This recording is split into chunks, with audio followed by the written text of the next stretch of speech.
برائے مہربانی ڈاکٹر سعید مکی کے چینل کو سبسکرائب کریں اور بیل آئیکن پہ کلک کریں۔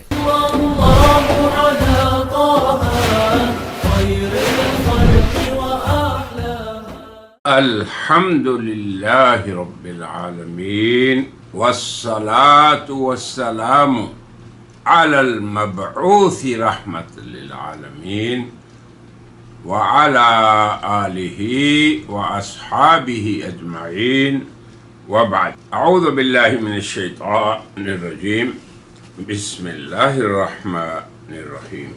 یا ایہا الذین آمنوا کتب علیکم الصیام کما کتب علی الذین من قبلکم لعلکم تتقون۔ وقال النبی صلی اللہ علیہ وسلم الصوم جنہ۔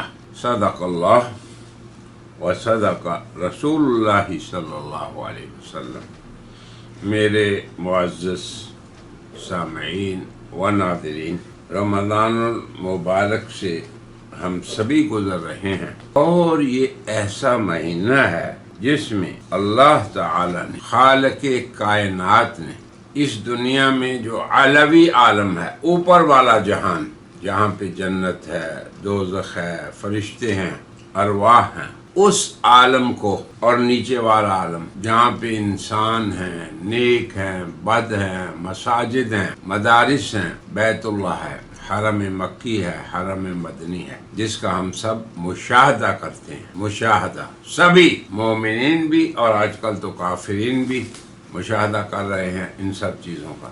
تو اللہ تعالی اوپر کے پورے عالم کو اور نیچے کے پورے عالم کو، یعنی عالم علوی سمائی اور عالم سفلی یعنی ارضی زمینی، ان دونوں میں ایسے تصرفات فرماتے ہیں جو بندوں کو تقوی سکھانے، متقی بنانے میں معین اور مددگار ہے۔ اس فلسفے کو سمجھنے کی ضرورت ہے ہر روزے دار کو، اور پھر روزے کے اندر بندے کی روحانی تربیت بھی ہے اور جسمانی بھی، کیونکہ جیسے انسان کو اللہ نے جسم دیا، ایسے اس کے اندر روح بھی ہے۔ حضرت انسان جسم و روح کے مرکب ایک مجموعے کا نام ہے، اور سرکار دو عالم جناب محمد رسول اللہ النبی اولا بالمومنین من انفسہم، آپ کی ہستی رؤوف الرحیم حریص علیکم، اپنے امتیوں پہ بڑے حریص ہیں، شدید ان کی خواہش ہے کہ اللہ کی رحمت و رافت سے بندے فائدہ اٹھا لیں۔ تو اب اللہ کے اس نظام کو سمجھیں کہ یہ بھی ہماری خدمت کے لیے ہے۔ جب اللہ تعالیٰ کے رسول یہ فرماتے ہیں کہ جب رمضان آتا ہے، یہ دیکھیے عالم کائنات میں خالق کائنات کیا تبدیلیاں کرتے ہیں، خصوصی رمضانی تبدیلیاں، اور ان کا مقصد کیا ہے، اس کو سمجھیں۔ تو حضور نے فرمایا فتحت ابواب الجنہ، جنت کے دروازوں کو کھول دیا جاتا ہے، جہنم کے دروازوں کو بند کر دیا جاتا ہے۔ صفدت الشیاطین، شیطانوں کو جکڑ دیا جاتا ہے۔ اس کو آپ ذرا سمجھ لیں۔ اس کا یہ مطلب ہرگز نہیں کہ رمضان میں مرنے والا دوزخ میں نہیں جائے گا، یہ نہ سمجھیں، اس غلط فہمی میں نہ رہیں۔ ہر چیز کی حدود ہیں، اور ہر چیز کو سمجھنے کے لیے عقل و دانش اور علم شرع کی ضرورت ہے۔ تو جب اللہ جنت کے دروازوں کو کھلا چھوڑ دیتے ہیں، تو یہ اللہ اپنے بندوں کو جو اس سرزمین پہ ہیں، عالم ارضی پہ ہیں، عالم سفلی پہ ہیں، ان کو یہ رغبت دلا رہے ہیں کہ آؤ، ہلمو اقبلو، آؤ، بھاگتے ہوئے آؤ، سابقو الی مغفرۃ من ربکم، اے میرے بندو تم مقابلہ کرو اپنے رب کی مغفرت کو پانے کے لیے، وجنت، اور اس جنت کو پانے کے لیے جس کو اللہ نے کھول دیا ہے، جس کے دروازہ ارض السماوات، آگے پھر تفصیل ہے۔ تو اس بنیادی بات کو سمجھیں کہ اللہ نے غیبی نظام سارے کا سارا اس میں خصوصی تصرف فرمایا ہے باری تعالیٰ نے رمضان میں۔ اب آپ جب اس چیز پہ ایمان رکھیں گے کہ یہ اللہ کے رسول کا حق اور سچ فرمان ہے، تو پھر کیسے آپ کو اس جنت کا مشاہدہ اس دنیا میں نہ ہوگا؟ کیسے آپ کو شوق پیدا نہ ہوگا؟ کیسے آپ ان اعمال میں دل نہیں لگائیں گے جن کو روزہ رکھیں، قرآن کی تلاوت کریں، علم و ذکر کی مجالس قائم کریں اور ان میں حاضر ہوں؟ کیوں کہ شیاطین جکڑے جا چکے ہیں جو تمہیں برگلاتے ہیں۔ تو یہ جو ایک اللہ تبارک و تعالی مومنین کو اپنا اس خصوصی نظام سے متعارف کرا رہے ہیں جو رمضانی پیکج ہے۔ اے اللہ کے بندو، اے میرے برادران اسلام، اے میرے بھائیوں اور بہنوں، نوجوانوں، بچوں اور بچیوں، سمجھے اس چیز کو کہ یہ غنیمت ہے۔ اسی لیے جناب رسول اللہ نے فرمایا، یہ مشہور حدیث ہے کہ آپ ممبر پر چڑھے ایک سیڑھی پر تو فرمایا آمین، دوسری پہ آمین، تیسری پہ آمین۔ تو صحابہ نے کہا یا رسول اللہ یہ کیا آپ نے فرمایا؟ تو آپ نے فرمایا کہ ابھی جبریل علیہ السلام آئے تھے، انہوں نے کہا تھا، ان 3 چیزوں میں سے ایک چیز میں بتا رہا ہوں جو رمضان سے تعلق رکھتی ہے، کہ جس شخص کی زندگی میں رمضان آیا فلم یغفر لہ، مگر وہ مغفرت نہ پا سکا، تو یہ آپ کے اپنے اعمال کو اور اپنی توجہات اور فکر اور دل کو اور اندر کو اس طرح متوجہ کرنے سے ہوگا، تو اس کی پھر بھی بخشش نہ ہوئی تو اب وہ محروم، اس پر اللہ کی لعنت۔ تو مقصد یہ ہے کہ جبریل دعا کریں، حضور آمین کہیں، تو اس کو بھی ذرا غور کر لیں۔ تو مقصد یہ ہے جنتوں کے دروازوں کے کھلنے کا، جہنم کے بند ہونے کا، شیاطین کے جکڑنے کا، کہ اب رمضان کی آمد ہو چکی، اوپر والا پورا نظام اور زمین والا پورا نظام اب آپ کو متقی بنانے کے لیے مہیا کر دیا گیا ہے۔ جیسے آپ کسی فریزر والے جہاں پہ کنڈیشن لگا ہوا ہے، معاف کیجیے گا، اس میں داخل ہوتے ہیں تو ٹھنڈک کو محسوس کرتے ہیں، ہیٹر میں داخل ہوتے ہیں جس کمرے میں گرم لگا ہوا ہے تو گرمی کو، گرمائش کو محسوس کرتے ہیں۔ ایسے ہی ہمیں اللہ کی رحمت، مغفرت اور جنت کو محسوس کرنا چاہیے اس ماہ مبارک میں۔ اور اس کے برعکس جب رسول اللہ نے فرمایا کہ یہ روزہ ڈھال ہے، اس کو بھی سمجھیں، اس کو بھی سمجھیں برادران اسلام۔ اے میرے صائمین بھائیوں، بہنوں، بچوں، بچیوں، روزے داروں، سمجھو اس کو بھی کہ کیسے ڈال ہے، کہ اللہ نے پورے نظام کو آپ کے ساتھ کر دیا ہے۔ تو اب بھی اگر آپ کی مغفرت نہ ہو، انسان نہ بنے اور اپنے ایمان کو مضبوط نہ کر سکے اللہ تعالیٰ کی رحمان الرحیم کی ذات پہ، اور اپنے تعلق کو ٹوٹا ہی رکھا آپ نے، نہ روزے کا اہتمام، نہ قیام کا اہتمام، نہ ان برائیوں سے جو آنکھ، کان، ناک، زبان، ہاتھ اور پاؤں کرتے ہیں، ان کا کوئی احترام ہی نہیں آپ نے کیا۔ رشوت لینے والا رشوت لے رہا ہے، باطل مال کو قبضہ کرنے والا قبضے پر قائم ہے، کمزوروں پہ ظلم کرنے والا کر رہا ہے، اپنے ماتحتوں پہ جبر کرنے والا اپنی جبروت سے اس نے توبہ نہیں کی۔ سوچتے جائیں، آپ سوچتے جائیں، ذرا ہر روزے دار اپنا محاسبہ کرے کہ رمضان سے پہلے اس کی زندگی جو تھی، معمولات جو تھے، ہاتھ کے، پاؤں کے، ناک کے، کان کے اور پورے جسم کے، کیا وہ اسی طرح ہیں یا بدل گیا ہے؟ اب اللہ نے آپ کے بدلنے کے لیے پورے نظام کو بدل دیا ہے. یہ اصل مقصد ان احادیث کا، جہاں یہ آتا ہے کہ جنتیں کھل گئیں، دوزخ بند ہو گئے، شیاطین جکڑے گئے. بھائی تم بھی عقل مند انسان ہو. یا ایھا الانسان، اے عقل مند انسان، ما غرک بربک الکریم، اتنا کریم رب، اور جس نے پورے نظام کو تمہارے لیے مسخر کر دیا، کیا تم پھر بھی اس کی طرف نہیں رجوع کرتے ہو؟ تو یہ حضرات کرام آپ کے کرنے سے ہوگا، آپ کے بدلنے سے ہوگا، آپ کی نیت سے ہوگا، آپ کے عمل سے ہوگا.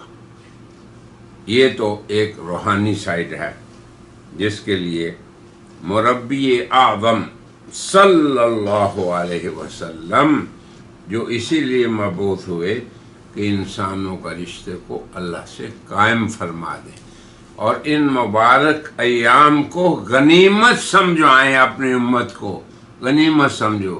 اگر اب بھی تم نہ بدلے تو پھر محروم ہو تم. حضور نے فرمایا ایک حدیث میں کہ جو رمضان کی خیر سے محروم رہا، محروم ہے وہ شخص. اب آپ سمجھیں کہ روزے کے اندر اللہ تبارک و تعالیٰ نے دونوں غذائیں رکھی ہیں. انسان روح اس کی غذا ہے، جسم اس کی غذا ہے. تو روح اور جسم کا مجموعہ حضرت انسان. اب اس کا علاج دیکھیں. جب اللہ نے آپ کو ایمان دیا اور اللہ نے آپ کو جناب رسول اللہ کا امتی بھی بنا دیا، تو اتنا تو غور کر لیں میرے برادران اسلام کہ روح کا بھی آپ پہ حق ہے، اور یہ اسی کی تربیت کا زمانہ ہے، اسی کی غذا. جو اللہ نے فرمایا نا لعلکم تتقون، کہ تم زاد راہ جو بہترین ہے وہ تقوی اس کو حاصل کر لو. اسی لیے کہ روح کا وافر سامان اپنے لیے مہیا کر لو، کیونکہ اللہ نے زمین و آسمان کو تمہاری خاطر مہیا کر رکھا ہے. اور آگے دیکھیں، حضور نے ایک حدیث میں فرمایا کہ تم روزہ رکھو. کس کے لیے؟ جسمانی صحت اللہ تمہیں عطا کرے گا. صوموا تصحوا، صحت پاؤ گے. تو اللہ کے رسول مربی ہیں، مزکی ہیں، اور وہ ہماری تربیت روحانی کو بھی خوب کھول کے بیان کرتے ہیں، اور اسی طرح تربیت جسمانی کو بھی. کیوں؟ کہ اللہ کے نبی ہیں ہی رؤوف الرحیم. لقد جاءکم رسول من انفسکم، تمہارے ہی اندر سے ہیں، ان کو بھی تمہارے جیسی حاجات ہیں، ان کے بھی بچے ہیں، ان کے بھی دنیاوی تقاضے ہیں، بشری تقاضے ہیں.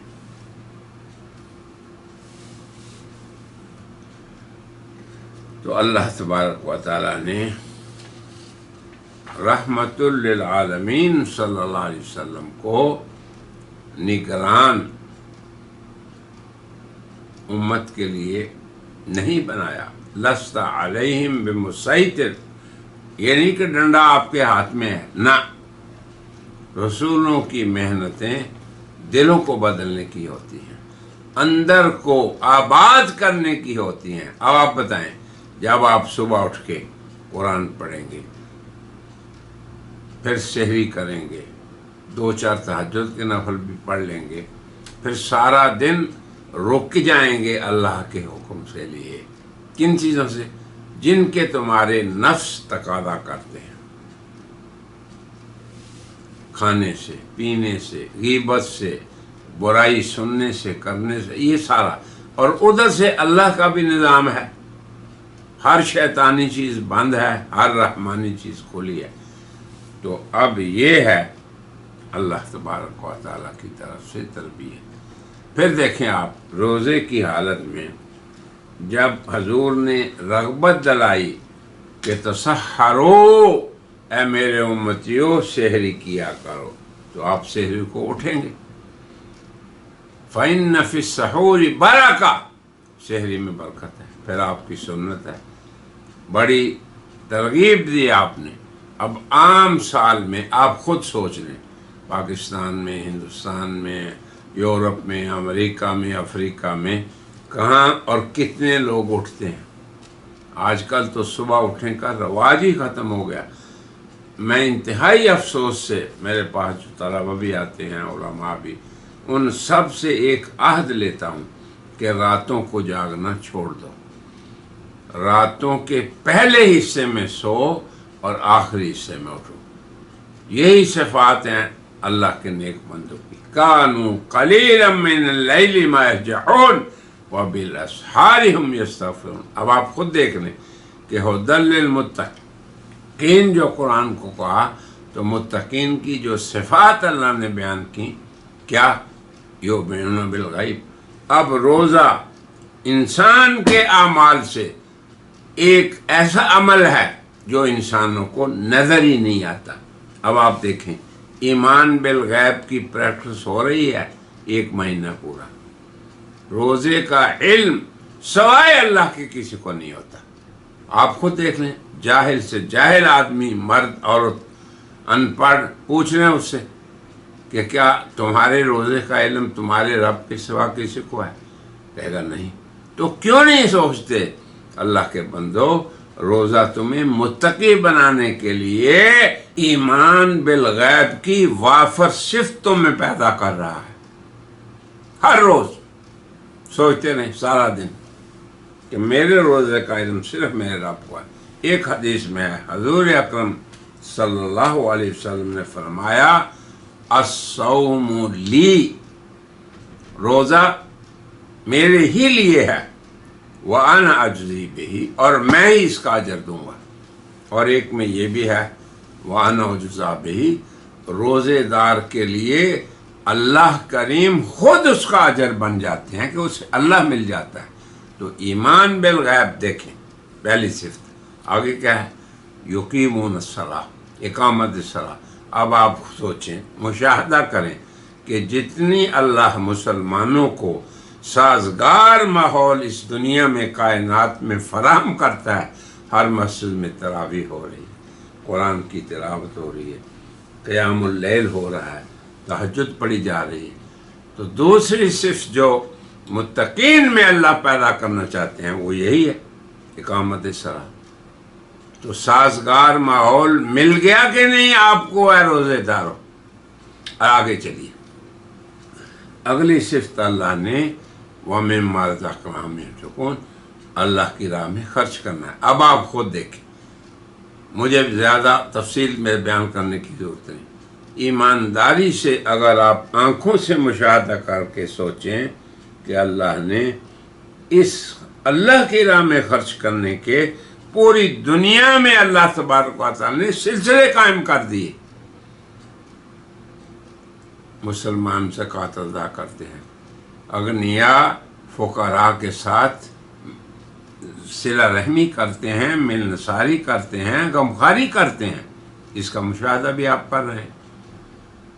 پھر روزہ رکھا، افطاری کے وقت میں دنیا پوری میں اللہ کے نیک بندے، ہمارے یہاں حرم میں میرا خیال ہے کوئی بھی عمرے والا، لاکھوں لوگ آئے ہوتے ہیں، خریدتے ہی نہیں، سب پیچھے پیچھے پھر رہے ہیں افطاری لے کے۔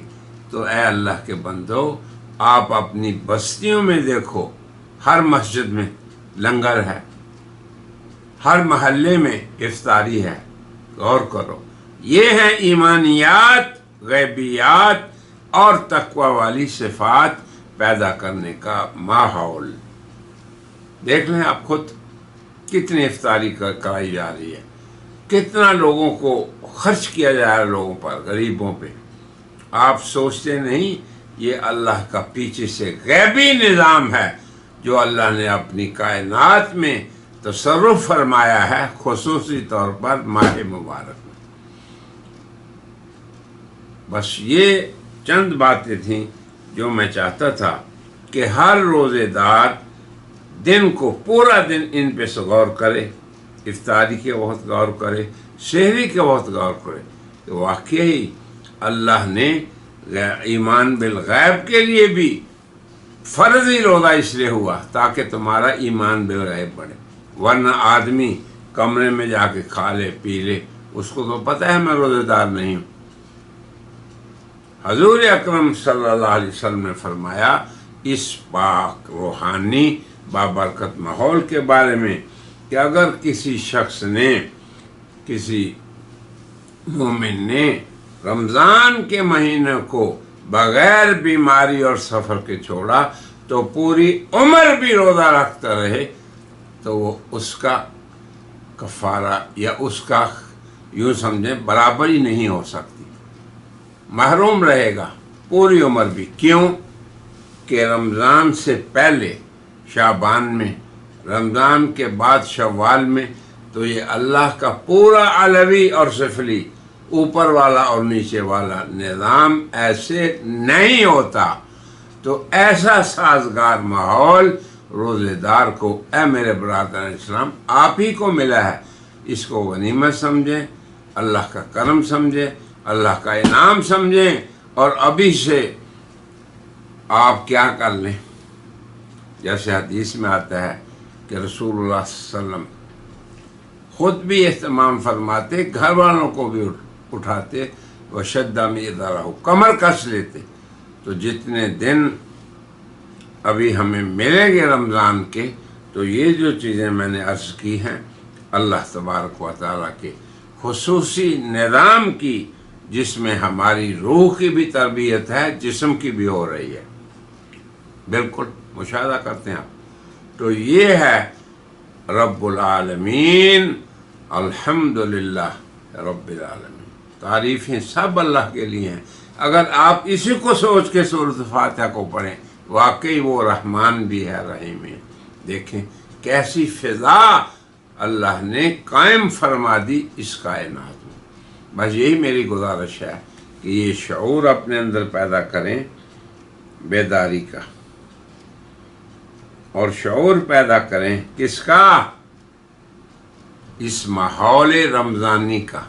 یہ جو اللہ نے آپ کے لیے پوری کائنات کو مسخر کر رکھا ہے اور مناسب کر رکھا ہے، اور یہ موقع اور محل غیر رمضان میں نہیں ہوتا، اس لیے انسان کی تہذیب، اس کی اصلاح، اس کا تزکیہ، اس کے لیے رحمان نے رمضان کے اندر اس ماحول کو اللہ نے قائم فرما دیا، ہمارے سب کے لیے قائم فرما دیا۔ میری گزارش ہے برادران اسلام سے، اپنے بھائیوں سے، اپنی بہنوں سے، اپنے بچوں سے، اپنی بچیوں سے، کہ اس تصور کو قائم کریں اپنے دماغ میں، اور پھر روزہ رکھیں، پھر دیکھیں کیسے لذت آپ کو محسوس ہوتی ہے، اور ایمان کی کیسے حلاوت اور شیرینی آپ محسوس کریں گے۔ میری دعا ہے کہ حق تعالی شانہ ان حقائق کو میرے سامعین پر، میرے بھائیوں پر، بہنوں پر، بچوں پہ، سب پہ کھول دیں، اور کما حق کو ہو رمضان کی رحمتوں اور برکتوں سے یا اللہ وہ محظوظ ہوں۔ اے اللہ اس ماہ مبارک کو ہماری امت مسلمہ کے لیے عزت کا مہینہ بنا دے، شرف کا مہینہ بنا دے، ایمان کا مہینہ بنا دے، تقوی کے حصول کا مہینہ بنا دے۔ اے اللہ مسلمان کہیں جہاں کہیں بھی دنیا میں ہیں، پریشانی میں ہیں، جو بھی انہیں پریشانی ہے تمام کی پریشانیاں دور فرما دے۔ جہاں بھی مسلمانوں کی عقل سمجھ میں کچھ کمی ہے، یا اللہ تو اپنے فضل سے ان کے دل و دماغ کو کھول دے۔ فلسطین کے اندر جو ہمارے بہن بھائیوں بچوں کے ساتھ ہو رہا ہے، اے اللہ تو ان کا تکفل فرما دے، فرشتوں کو نازل فرما دے۔ یا اللہ تو قادر ہے۔ اور یہ رمضان تو غزوہ بدر کا مہینہ ہے، اس میں بھی ہم بات کریں گے۔ اے اللہ اسی طرح نازل فرما دے اپنے طاقتور فرشتوں کو جو تیرے ضعیف بندوں کے معین مددگار سامنے۔ اللہم آمین، اللہم آمین، اللهم آمین وآخر دعوانا ان الحمد للہ رب العالمین.